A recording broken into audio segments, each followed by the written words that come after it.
Staining bacteria is used not only to make them visible under the microscope, but also to learn about certain structures that can be used to identify the bacteria. Gram staining is so useful that it has become the first criteria used in identifying an unknown bacterial species. Here we will demonstrate the steps of the gram stain from a liquid or solid culture.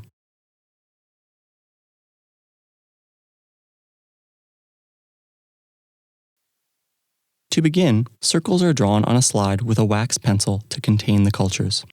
Several can be drawn on one slide and will allow multiple cultures to be stained at once.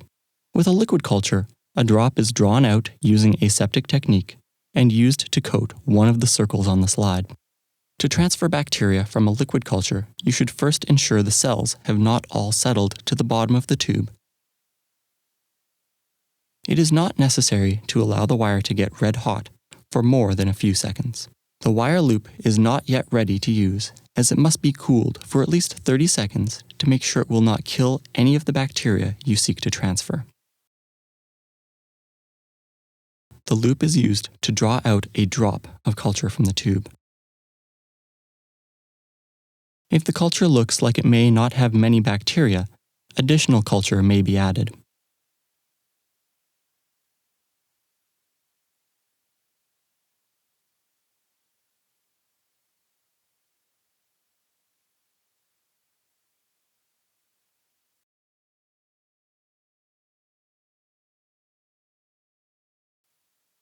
If transferring from a colony on a plate, the circle on the slide is first wetted with a drop of water using the loop.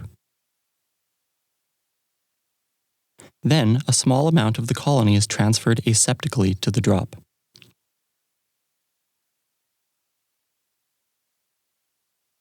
Now, mix with the loop to create an emulsion of cells.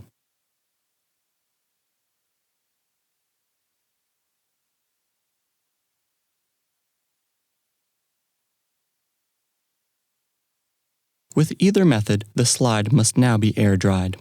Set the slide close to the Bunsen burner so the heat can assist the evaporation from the slide. Once the slide has dried fully, it will be heat fixed by passing it through the flame of the Bunsen burner a couple times.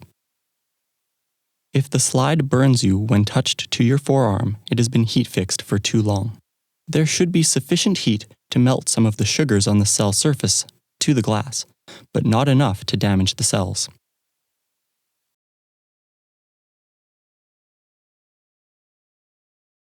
Now that we have a heat-fixed slide, the gram stain procedure will utilize 4 different solutions: crystal violet, iodine, acetone or alcohol, and safranin. Place the slide on a staining tray and flood the circles with crystal violet. Make sure that the stain covers all areas that contain cells.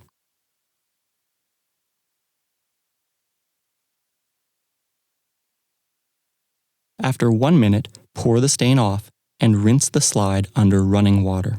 Do not hold the slide under the tap and then turn the water on, as this can cause the stain to splash you. Once the water is not washing off any more stain, shake off the excess water and return it to the stain rack. The next solution to add is the grams iodine. Once again, let it sit for a minute and then rinse it off with water.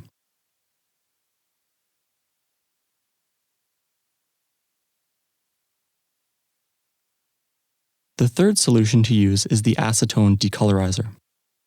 Rather than letting the solution sit on the slide, it is poured over the slide and then immediately rinse with water. Note that the timing will depend on the decolorizer used. Acetone will decolorize faster than alcohol. The last staining step is the counterstain safranin. Allow the stain to sit for 1 minute, rinse with water, and shake off the excess water. To dry the slide, you can place it in a book of blotting paper or bibulous paper and lightly press down.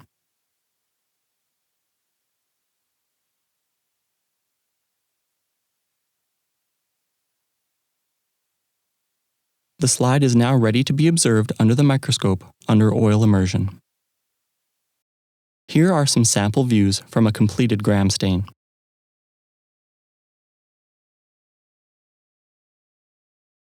If you are using pure cultures, all the cells should have the same color.